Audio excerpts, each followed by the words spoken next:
Bismillahirrahmanirrahim. Assalamualaikum warahmatullahi wabarakatuh. Ashadu an la ilaha illallah, ashadu anna Muhammad Rasulullah. Allahumma sholli ala sayyidina Muhammad wa ala ali sayyidina Muhammad.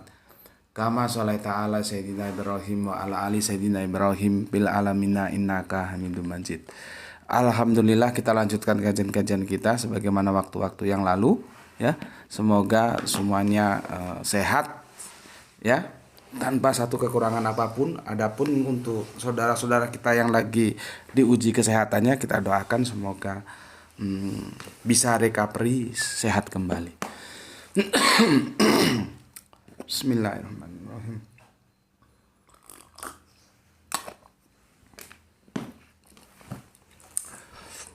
Tajuk kajian kita kali ini yaitu Kanjeng Nabi Muhammad ya.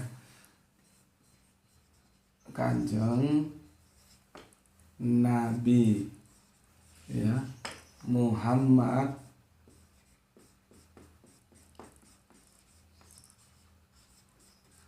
ya, bukan keturunan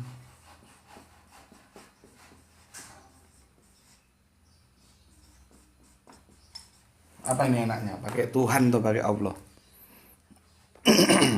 Ya.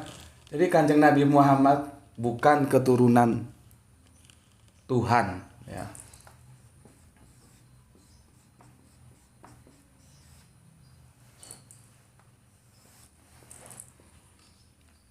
Berarti ini yang aku maksud Tuhan yang ilahi ya, bukan yang insani. Atau gini aja lah, ini agak ribet karena permainan bahasanya jarang orang ngerti. Bukan keturunan Allah.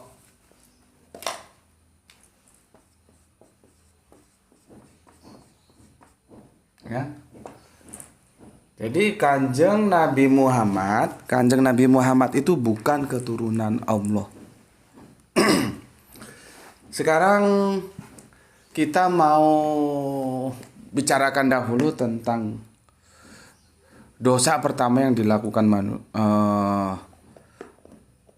hambanya Allah atau makhluknya Allah.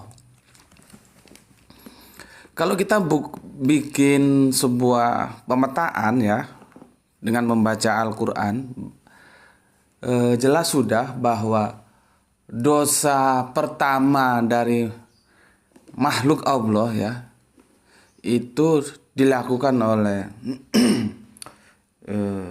jin ya, dan dosa itu adalah dosa karena kesombongan. Kesombongan apa? Kesombongan asal usul yang bisa kita katakan keturunan ya, asal usul keturunan ya. Kesombongan asal usul dan keturunan itulah yang menjadi dosa pertama dari makhluknya Gusti Allah ingkang Maha Agung, yang itu dilakukan oleh jin ya. Semoga kamu sudah mengerti kalau aku ngomong jin ya. Kapan dia menjadi iblis, kapan dia menjadi syaitan. Dan nanti insya Allah besok aku akan membahas tentang surat Al-Jin ya, sesuai dengan apa yang lagi marak di jagat media sosial, adanya sosok yang sebetulnya sudah kita bahas sih kemarin, cuma kan aku belum menjelaskan kepada kalian. Memang itu aku gantung. Ngerti nggak tentang jin yang dimaksud dalam surat Al-Jin itu gitu ya. Terus bagaimana Yesus yang dieteng-eteng oleh iblis sampai ke wuwungan terus mau dijatuhkan, itu kenapa nggak dikritisi gitu? Ya, kalau hanya berkumpul dengan jin nggak apa salahnya? Nah ini Yesus dieteng-eteng sampai ke puncak wuwungan dan jatuhkanlah dirimu kalau kamu memang benar anak Allah. Itu kok nggak dipermasalahkan? Kenapa yang dikerumunin dipermasalahkan? Ini dieteng-eteng tuh bahasa Jawa, bahasa Indonesianya apa ya? Dieret-eret juga bahasa Jawa. Diseret tapi bukan diseret di jalan. Dia bawa naik ke atas wuwungan. Terus sama iblis, jatuhkanlah dirimu kalau kamu anak Allah. Di Injil Matius kan dijelaskan begitu. Coba itu di-compare sama Kanjeng Nabi Muhammad yang dikerubuni jin itu gimana? Tapi itu nantilah kita bahas dalam episode tersendiri ya, tentang surat Al-Jin. Yang kemarin sengaja aku gantung sih itu, aku tidak menjelaskan jin yang dimaksud dalam ayat itu siapa, gitu ya. Karena supaya otak-otak kalian juga itu terangsang menjadi trigger untuk mencari jawaban terhadap guru-guru ngaji kalian, terhadap ustadz kalian, kiai-kiai kalian, ya. Karena apa? Kesalahan yang selama ini terus diwariskan adalah selalu membahas Al-Quran yang diutamakan itu mistis, jadinya menjadi dongeng, gitu ya.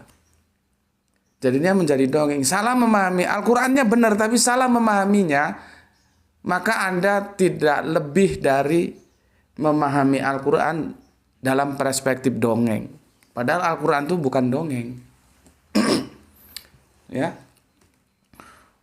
Oh, Kanjeng Nabi Sulaiman punya pasukan jin gitu.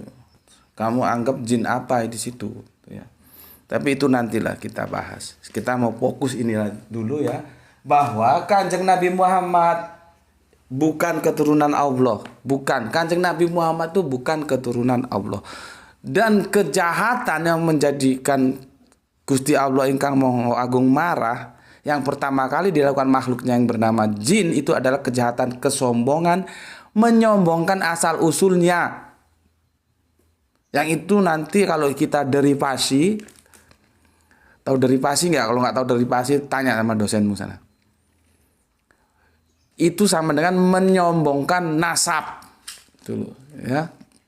Dan dalam Islam tidak boleh, dan Allah tidak suka orang menyombong-nyombongkan nasab, itu tidak boleh. Itu dosa pertama yang dilakukan.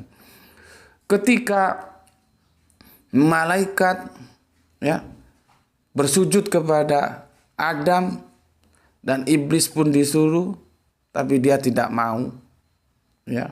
Lalu ketika ditanya, kenapa kamu tidak mau sujud dengan iblis, dengan Adam? Dia bilang, bagaimana aku mau sujud dengan Adam, orang dia diciptakan dari tanah sedangkan aku dari api. Itu kesombongan. Kesombongan asal usulnya, dia Adam itu dari tanah, gue ini dari api. Masa gue mau sujud sama Adam? Gengsi dong. Gitu loh, ya. Nah, ayat inilah yang sering dijadikan plesetan oleh teman-teman yang nggak tahu serius atau nggak, katanya, oh itu menunjukkan iblis tuh bertauhid, tidak mau menyembah kecuali kepada Allah, gitu. Dan itu plesetan yang salah sasaran. Menyembah itu tidak harus dalam perspektif ibadah, ya, tapi penghormatan. Dan di sini bukan masalahnya syirik atau tauhid, tapi masalahnya adalah asal usul. Kan jelas ketika ditanya, iblis, kenapa kamu tidak mau sujud? Dijawab sama iblis, bagaimana aku mau sujud sedangkan Adam dari tanah, aku dari api kok. Itu masalahnya, ya. Dosa asal usul yang disombongkan, nasab yang disombongkan, itu juga tidak boleh.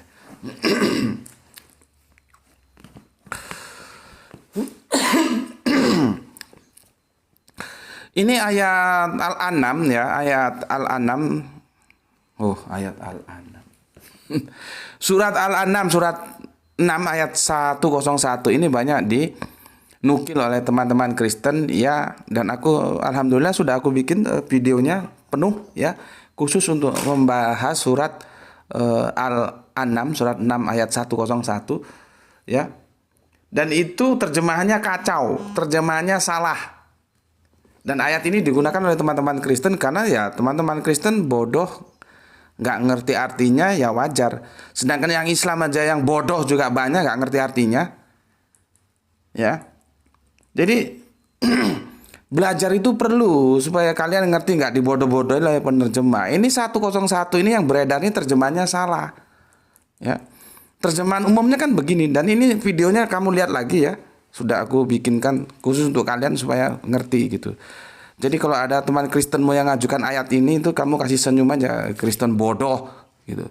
Lihat penjelasan Gus Beti apa tentang ayat Quran surat Al-An'am ayat 101 itu, udah dijelaskan di sana, ya.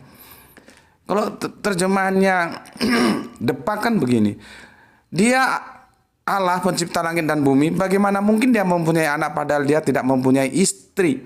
Dia menciptakan segala sesuatu dan dia mengetahui segala sesuatu.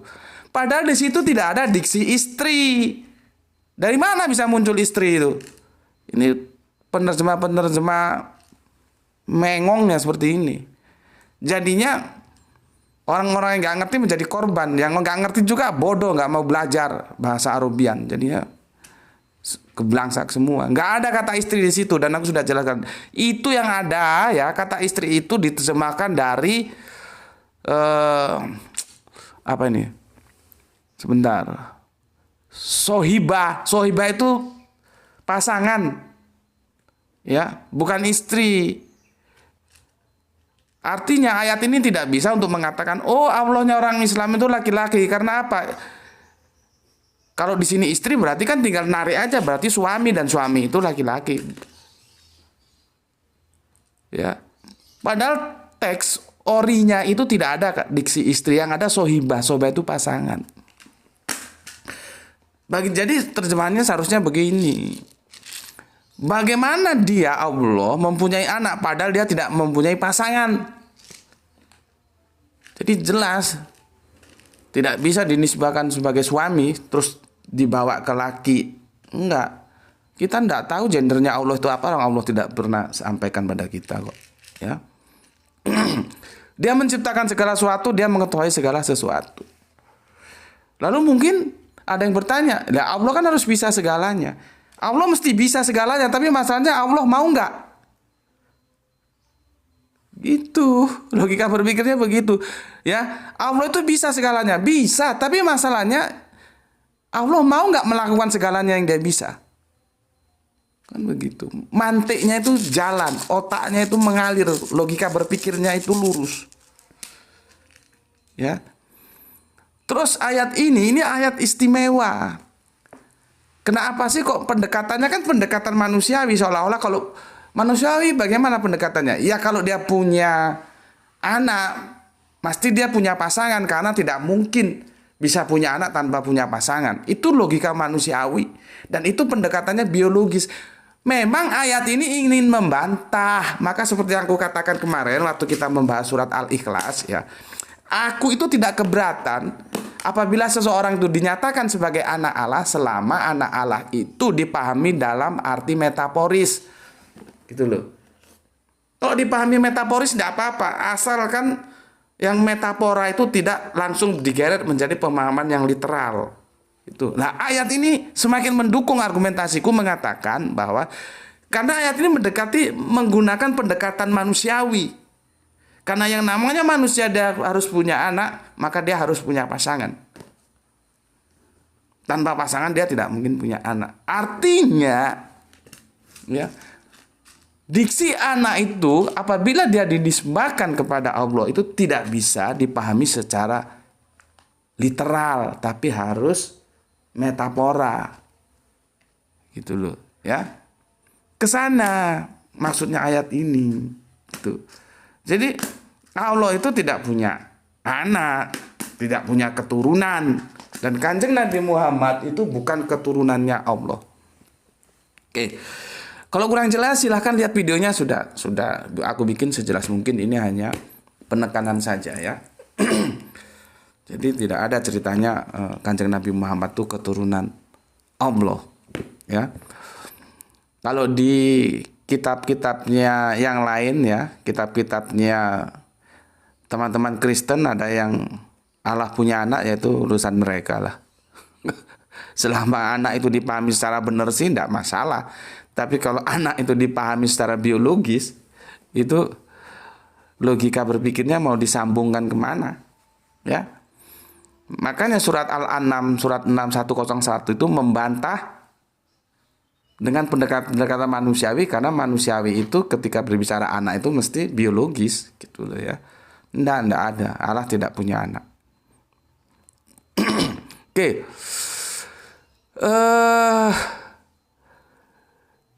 Begini ya. Akhir-akhir ini muncul ya. Sebuah, katakanlah sebuah polemik ya yang diajukan oleh teman-teman Kristen ya. Ada yang bilang misionaris dan ada yang bilang apologet Kristen ya. Tentu dengan target tertentu mereka menggugat nasab Kanjeng Nabi Muhammad. Ya. Mereka menggugat nasab Kanjeng Nabi Muhammad ya. Itu ada upaya seperti itu ya. Jika aku ya diminta untuk menjelaskan garis keturunan Kanjeng Nabi Muhammad via Al-Quran, maka aku bilang sama kau, bodohmu itu nggak habis-habis. Ya. Karena apa? Berkali-kali aku sudah bilang, Al-Quran itu bukan buku biografi, ya. Jadi Al-Quran, ya ambil ya Al-Quran itu bukan buku biografinya Kanjeng Nabi Muhammad. Jadi kalau mau tanya keturunan berdasarkan Al-Quran, ora ono. Ini Al-Quran ini. Ini Al-Quran ini bukan. Ini ya. Al-Quran ini bukan biografi kehidupan Kanjeng Nabi Muhammad. Tahu? Ya. Tapi kalau di Injil ya ada dijelaskan biografinya ya, garis keturunan Yesus, yaitu urusan kalian lah ya. Baik itu di Matius dan di Lukas. Tapi yang jelas ya, ini juga bermasalah. Karena garis keturunan silsilah Yesus berdasarkan Matius dari Matius 1:6 sampai 16, kalau kita bandingkan Lukas 3 23 sampai 31 ya, itu ada berapa ini ya?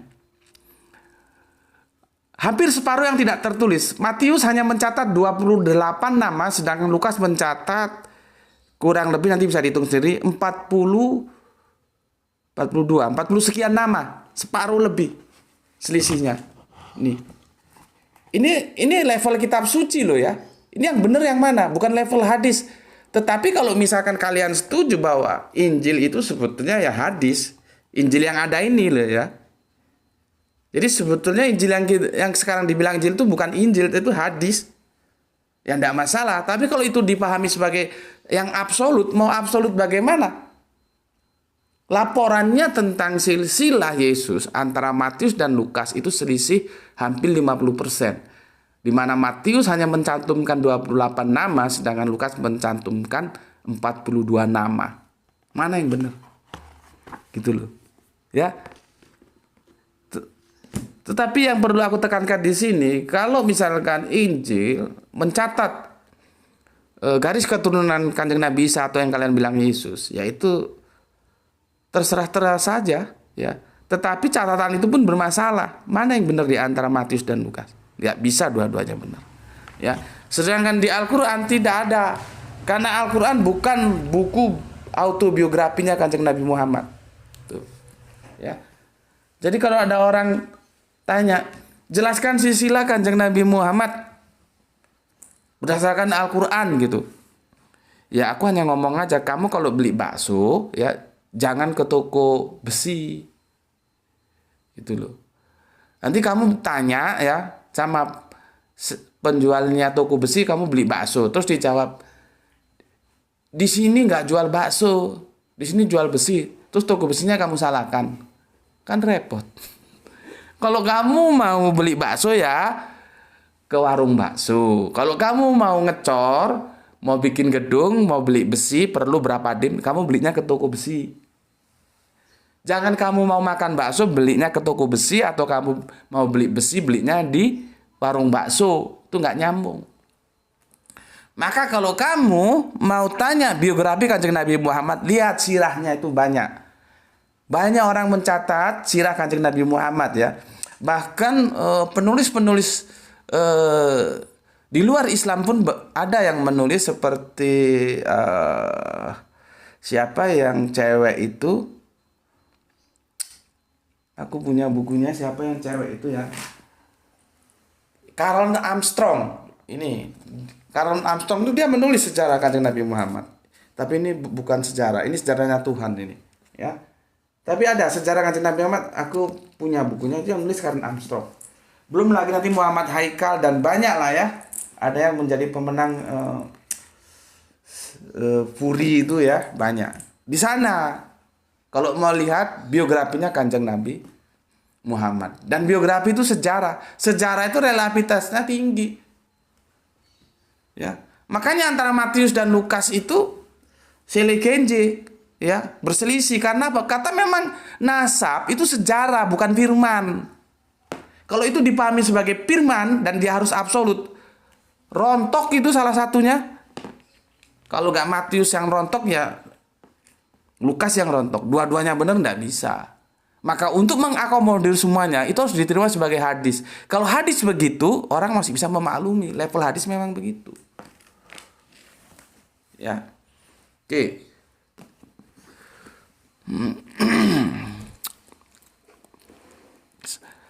Jadi ya, kalau ada yang minta kepada aku untuk menjelaskan keturunan Kanjeng Nabi Muhammad via Al-Quran, maka aku jawab, ya.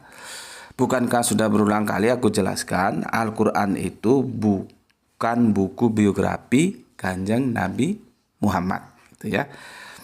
Oke, analoginya tadi lah ya, kalau kamu mau makan bakso ya belinya di warung bakso, kamu mau bikin rumah, bikin gedung, beli besi ya di toko besi ya. Jangan mau makan bakso, masuknya ke toko besi, tiba-tiba dijawab di sini tidak menyediakan bakso dan toko besinya kamu salahkan. Itu namanya gendeng makan sabun itu ya. Oke. Berikutnya ya, akidah itu bukanlah masalah keturunan yang nanti ujung-ujungnya iman. Iman itu bukan masalah keturunan loh. Tapi masalah education. Maka di sini perlunya pendidikan itu. Seperti aku punya anak, ini nanti sore si kecil Ranti ngaji, masnya Graito ngaji juga, dulu sudah ngaji, ini mau ngaji lagi, nggak tahu mau kemana ngajinya, ya. Itu dalam rangka pendidikan yang dia akan memperkokoh pengetahuannya tentang bagaimana cara kita beriman dan itu nanti terbungkus dalam sebuah akidah. Akidah itu akad, ikatan yang kuat, yang kokoh. Itu lewat pendidikan, bukan lewat keturunan. Sehebat apapun keturunannya, kalau anak itu tidak dididik ya goblok aja. Itu sudah natural lah, tidak perlu harus profesor doktor membicarakan itu atau ahli psikologis anak, enggak. Meskipun bapaknya profesor atau dokter, kalau anaknya nggak dibawa ke dunia pendidikan, ya tetap aja goblok. Itu dalam ilmu-ilmu natural, belum dalam ilmu-ilmu teologis. Ya, iman itu bukan keturunan. Gitu ya. Aku kasih contoh. Ini langsung aku ambil nabi loh ya. Bukan manusia. Nabi langsung aku ambil. Supaya kalian ngerti. Ya. Ini dia. Sebentar. Kemana ini tadi lari-lari ya. Bahwa iman itu bukan keturunan. Tapi dia diperoleh lewat pendidikan ya. Sekarang kita lihat, bapaknya itu biang kerok, tapi anaknya jadi nabi. Coba, kan kagak nyambung. Ya memang iman tidak bisa disambung-sambung begitu. Ya, bapaknya biang kerok. Ada yang bilang bapaknya, ada yang bilang pamannya, tapi kan itu tetap aja sebagai orang tua di mana itu akan mempengaruhi kehidupan anak-anaknya. Ya. Tapi anaknya jadi nabi, bapaknya biang kerok. Siapa itu? Kanjeng Nabi Ibrahim atau yang disebut teman-teman Kristen Abraham. Ya. Bapaknya itu spesialis bikin patung. Ya, biang kerok, pagan. Kanjeng Nabi Ibrahim sebagai anak jadi nabi. Gitu ya. Sebaliknya, bapaknya nabi. Nabi siapa? Nabi Nuh, tapi anaknya biang kerok. Siapa? Kanan. Coba. Kalau tadi yang biang kerok bapaknya, terus anaknya jadi nabi, sekarang dibalik. Bapaknya nabi, anaknya biang kerok, Kanan. Iya. Jadi keimanan itu tidak berdasarkan keturunan. Ya, bukan berdasarkan keturunan. Tapi pendidikan gitu, ya. Oke. Sekarang informasi yang ada, yang tersedia, sebetulnya apa sih yang mau dimauin oleh teman-teman yang menggugat Kanjeng Nabi Muhammad itu bukan dari keturunan Ismail yang nanti ditarik lagi berarti bukan keturunan Abraham, itu sebetulnya maunya apa sih gitu ya. Yang beredar kan begini, Nabi ya bukan keturunan Quraisy, bukan keturunan Kedar, bukan keturunan Nebayot, bukan keturunan Ismail, bukan keturunan Esau, bukan keturunan Yakob, bukan keturunan Ishak, bukan keturunan Abraham. Ya. Nabi Isa bukan keturunan Sem atau Semitik. Nanti begitu ya. Ini informasi yang beredar ini, gugatan itu disusun ya atau dibuat sebuah teori-teori seperti itu karena bahwa akan menggeret bahwa Kanjeng Nabi Muhammad itu nanti dinisbahkan keturunannya ke Nimrod ya. Justru bukan ke Kanjeng Nabi Abraham atau Ibrahim, justru kepada orang yang akan membakar Bapak Abraham gitu ya. Jadi angka berpikirnya mau begitu ya. Mau membalik dari yang keturunan Ibrahim justru akan dinisbahkan kepada keturunan orang yang ingin membakar Ibrahim gitu ya. Ya silahkan saja ya. Nanti kan kita bertarung di sejarah ya. Kalau kita bertarung di sejarah itu relativitasnya tinggi. Dia mau ngomong apapun itu sama aja dengan kita, orang sama-sama kita nggak tahu kok. Sejarah itu kita nggak tahu. Itu sejarah berapa abad yang ribuan tahun yang lalu kok kita mau ngomong. Ya kita sebatas apa yang kita baca. Nanti kalau bacaan kita salah tentang sejarah, maka pemahaman kita tentang sejarah juga salah. Kalau bacaan kita tentang sejarah beda, nanti pemahaman kita tentang sejarah juga beda. Begitu. Karena pengetahuan kita tentang sejarah sebatas apa informasi yang kita terima. Kita bukan saksi mata. Jadi relativitasnya tinggi. Kalau ada orang mau petentang-petenteng megang sejarah ini itu, memangnya lu tahu sendiri. Orang lu aja dikasih tahu kok. Yang ngasih tahu itu lo belum tentu tahu sendiri. Dia masih tahu dari orang lain yang kalau orang Jawa bilang cari niki. Orang nggak tahu sendiri aja kok.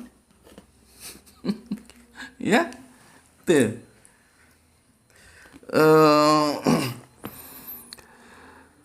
Berikutnya ya. Konsekuensi logis kalau Kanjeng Nabi Muhammad itu mau dikeluarkan dari garis Ibrahim ya, maka nanti mereka melangkah lagi mengatakan bahwa Islam itu bukan pewaris iman Abraham. Jadi targetnya ke sana. Jadi kita sudah baca lah ya, nggak terlalu sulit untuk mengetahui itu. Targetnya mau mengatakan bahwa Islam itu bukan pewaris iman Abraham, gitu targetnya. Cuman dia masuknya menggugat dulu garis keturunan Kanjeng Nabi Ibrahim yang dari Kanjeng Nabi Ibrahim menurunkan Ismail terus ditarik ke bawah Kanjeng Nabi Muhammad. Nah, Kanjeng Nabi Muhammad mau digeser bukan ke Kanjeng Nabi Ibrahim tapi ke Nimrod atau Namrud. Ya. Ujung-ujungnya maunya apa? Islam bukan pewaris Abraham. Jadi iman Abraham itu tidak diwarisi oleh Islam. Itu loh ujung-ujungnya. Tetapi bagi kita yang ngaji Al-Quran, ya apologet seperti itu jelas tidak mempan. Tentunya daripada omongan mereka, kita lebih percaya Al-Quran mengatakan bahwa orang ini mengikuti agama Ibrahim. Siapa orang ini? Kan Nabi Muhammad. Jadi tidak semudah yang mereka bayangkan bisa menggeser kita untuk percaya apa yang mereka omongkan. Ya. Bismillahirrahmanirrahim.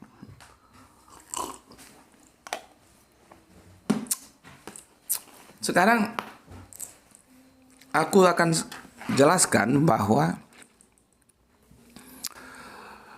beberapa ayat ini ya, beberapa ayat bahwa Nabi itu manusia. Dia bukan keturunan Allah. Tapi kalau ada mereka bilang bahwa Yesus itu keturunan Allah, ya itu hak mereka lah ya. Jadi Allah punya anak. Ya. Bukan salah Yesus disebut anak Allah loh ya. Tapi salah ketika bagaimana memahami anak Allah. Itu yang perlu diluruskan. Kalau Yesus disebut anak Allah, aku dari dulu tidak menolak. Bahkan siapapun yang membawa damai disebut anak Allah. Apa masalahnya? Nggak ada. Yang jadi masalah ketika diksi anak Allah itu dalam sebuah narasi dipahami secara harafiah, padahal itu metafora. Di sana letak permasalahannya. Ya. Oke. Sudah 30. Oke, aku persingkat. Kanjeng Nabi Muhammad konon, nah aku bilang konon lagi karena ini kembali ke sejarah. Aku nggak tahu persis. Aku hanya tahu berdasarkan informasi yang aku baca, gitu loh ya. Maka aku bilang konon ya. Itu tanggal 12 Rabiul Awal tahun gajah. Ya. Kalau ditarik ke Masehinya itu jadinya 20 April 571 Masehi ya. Itu kelahirannya ya.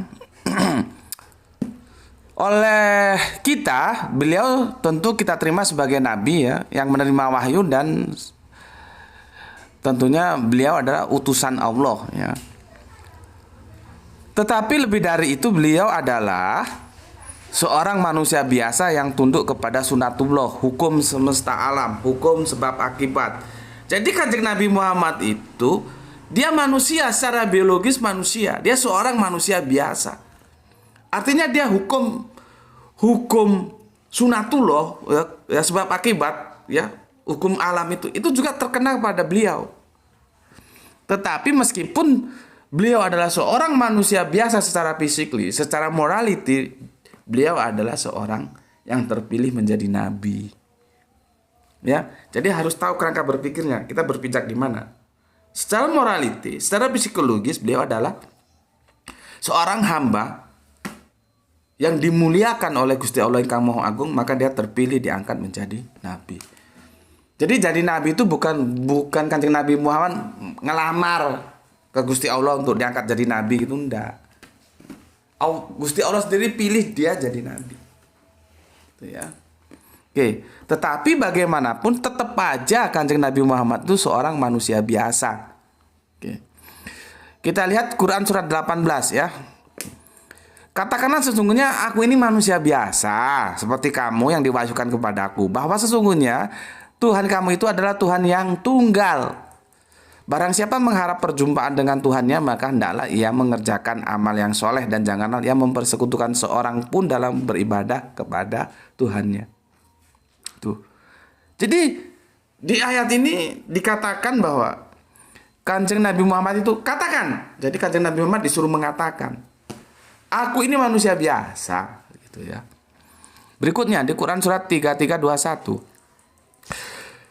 Sesungguhnya ya telah ada dalam diri Rasulullah itu suri tauladan yang baik bagimu, ya.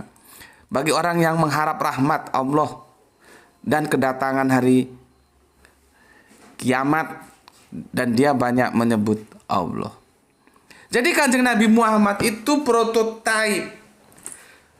Kita manusia, supaya hidup kita benar, kita perlu idol, kita perlu prototipe. Maka karena kita manusia, tidak mungkin prototipenya itu malaikat. Tidak mungkin. Maka karena kita manusia, prototipe kita itu juga manusia. Siapa prototipe kita? Kanjeng Nabi Muhammad. Sederhana kan logikanya? Jadi Kanjeng Nabi Muhammad itu manusia biasa seperti kita. Cuman dia menjadi mulia karena dia dipilih oleh oleh Gusti Allah yang Maha Agung menjadi rasulnya, menjadi utusannya di situ. Ya.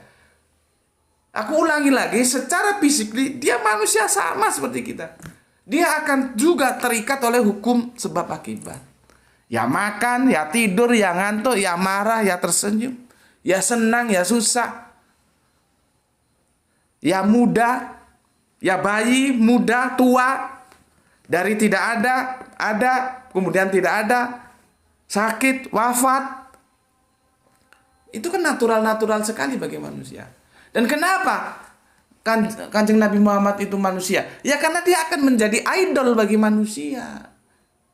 Kalau ternyata Kanjeng Nabi Muhammad itu malaikat, tidak connect. Masa manusia itu diberi idolnya itu malaikat? Ya nggak nyambung lah. Malaikat dengan manusia itu jelas beda. Ya. Karena kita manusia, maka kita diberi idol juga manusia, yaitu Kanjeng Nabi Muhammad. Oke. Sekarang di surat 2 ke 5. Dan kami tidak mengutus rasul-rasul sebelummu, melainkan mereka sungguh, nah ini, memakan makanan dan berjalan-jalan di pasar. Jadi natural sekali, Nabi itu yang makan. Kamu makan kan? Ya kan? Sekali kalau kita orang Indonesia makan nasi, satu hari 3 piring kan? Sama Nabi juga makan. Itu loh. Kenapa? Lah dia manusia. Ya kalau butuh apa-apa, beli, belanja ya ke pasar. Sama kita juga butuh apa-apa ke pasar. Ya dulu kan belum ada mall ya. Oke, sekarang Quran surat 14-nya ya. Rasul-rasul mereka berkata kepada mereka, kami tidak lain hanyalah manusia seperti kamu. Lihat, rasul-rasul mereka itu artinya menceritakan rasul-rasul terdahulu sebelum Kanjeng Nabi Muhammad, mulai dari Kanjeng Nabi Isa mundur ke belakang, itu mengatakan kami tidak lain hanyalah manusia seperti kamu. Jadi Kanjeng Nabi Isa itu ya manusia, bukan anak Allah, bukan keturunan Allah. Kok dibikin silsilahnya nyambung ke Allah? Kan kacau. Makanya sekali lagi aku tegaskan, Kanjeng Nabi Muhammad bukan keturunan Allah. Gitu. Ya. Kita kan repot ya, bagaimana ada sosok yang itu bernama Esau, yang kemudian dikenal dengan nama Yesus, lahir dari gua garbah manusia. Jadi Ibunda Maryam itu manusia, kemudian hidup dalam kontekstualitas antropologis manusia. Ya bisa marah, bisa suka, bisa duka, bisa tersenyum, bisa marah. Ya. Berinteraksi juga sesama manusia dengan murid-muridnya yang juga manusia. Lalu ada dogma mengatakan, oh dia itu Allah, gitu. Logikanya itu di mana? Gitu. Heran aku. Ya, makanya aku mengajak, ya. Aku mengajak, ayo kita taat terhadap Bible. Bible tidak pernah mengatakan Yesus itu Allah. Kalau kita kurang puas dengan kerangka berpikir kita sebagai manusia. Sebetulnya sebagai manusia kan kita punya logika berpikir. Bagaimana kita akan dikatakan manusia kalau kita sudah tidak percaya terhadap kemampuan berpikir kita sebagai manusia. Faktanya Kanjeng Nabi Isa itu lahir dari gua garbah seorang manusia. Hidup dalam interaksinya sebagai manusia. Masuk dalam antropologis manusia. Berinteraksi dengan manusia. Dia tunduk terhadap hukum-hukum causa prima, naturali tunduk. Ya bisa lapar, bisa suka, bisa duka. Ya dia juga makan. Pohon ara itu bagaimana? Kan dimakan. Ya. Terus tiba-tiba dikatakan bahwa dia Allah. Ini kan sesuatu yang sulit diterima dengan akal sehat, sulit. Apalagi dengan Alkitab. Alkitab tidak pernah mengatakan bahwa Yesus itu adalah keturunan Allah. Gitu loh. Ya. Tetapi aku sudah ingatkan berkali-kali. Kajian-kajian kita ini adalah kajian-kajian akademis. Jadi kalau Anda setuju silahkan, Anda tidak setuju silahkan. Dan kalaupun Anda tetap mengatakan bahwa Yesus itu adalah keturunan Allah, aku tetap hormati itu sebagai keimanan kalian. Aku tetap kasih hormat. Tetapi dalam pandangan akademis aku tolak. Gitu ya. Aku tolak. Analisanya seperti tadi aku sudah sampaikan. Gitu. Ya. Jadi pahami ya. Kita berbicara dalam perspektif akademis. Logika sudah aku sampaikan. Alkitabiah juga aku sampaikan. Tidak ada. Di Bible itu mengatakan Yesus itu keturunan Allah, itu tidak ada. Ya. Oke.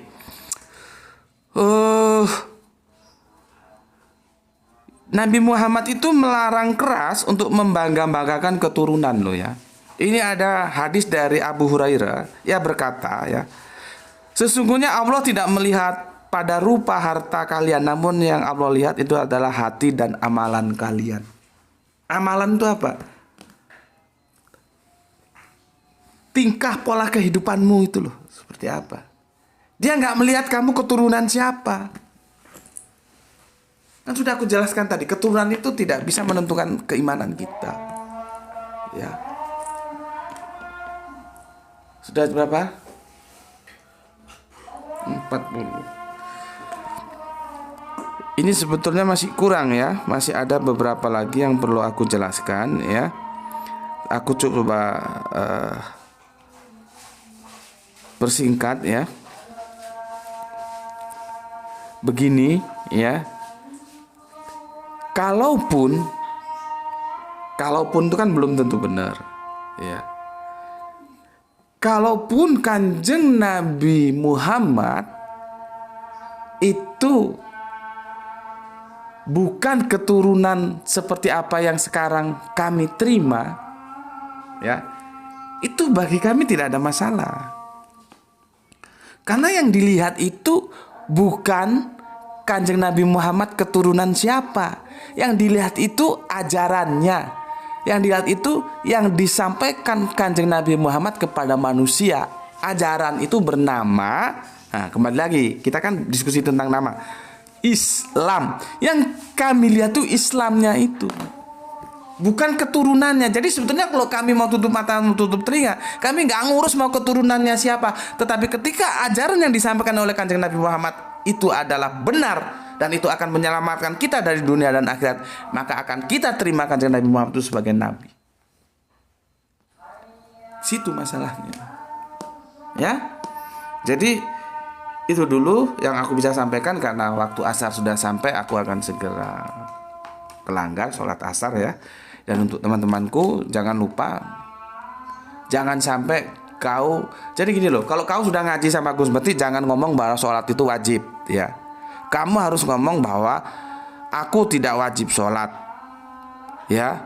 Kalau kamu ngaji ke aku, jangan sekali-kali ngomong kau wajib sholat.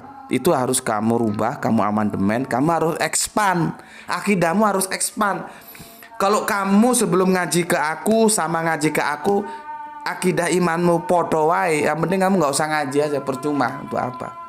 Aku mau setiap kalian yang ngaji di channel Gus Bekti ini, akidah, iman, pandanganmu terhadap Islam itu lebih kokoh dari yang sudah-sudah. Maka sekarang jangan kamu ngomong kamu wajib sholat, tapi katakanlah, ngomonglah kamu bahwa aku butuh sholat.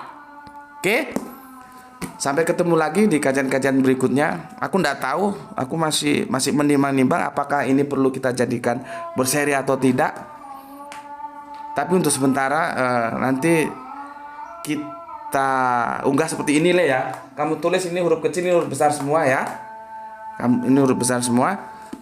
Dan aku tunggu komen-komen kalian nanti seperti apa. Apakah kita perlu lanjutkan jilid 2 atau cukup? Kalau cukup ya sudah, ini aja gitu ya. Artinya dengan ini kalian sudah paham. Ketika ada misionaris yang akan menggiring atau merusak garis kenabian Kanjeng Nabi Muhammad ya, dia tidak akan mengatakan seperti apa yang kita pahami bahwa garis itu nanti akan jatuh kepada Kanjeng Nabi Ibrahim, tapi dia akan jatuhkan ke yang lain. Kau sudah bisa jawab dengan senyum ya. Yang kami lihat itu ajarannya. Dan di agama kami itu dilarang mengunggul-unggulkan keturunan. Sampai Kanjeng Nabi aja bilang dalam hukum ya, anakku Fatimah kalau salah potong tangannya. Nggak ada, oh ini keturunan Rasulullah. Nggak ada. Jadi di Islam itu tidak membanggakan keturunan. Ya. Kita menerima Kanjeng Nabi Muhammad itu karena Islam yang disampaikan beliau adalah sebuah kebenaran yang akan menyelamatkan kita dari dunia sampai akhirat. Oke, tulis di komen ya, apa perlu ini kita buat jilid 2-nya atau tidak ya. Kalau ini sudah paham ya sudah gitu. Dan untuk mampir ngombenya, aku masih perlu waktu karena aku harus mengkompilasi komentar dari sekian episode yang sudah kita bikin. Tapi nanti suatu waktu kita akan hadirkan mampir ngombenya. Itu dari aku ya. Sampai ketemu lagi di waktu-waktu berikutnya. Bismillahirrahmanirrahim. Alhamdulillahirabbil alamin.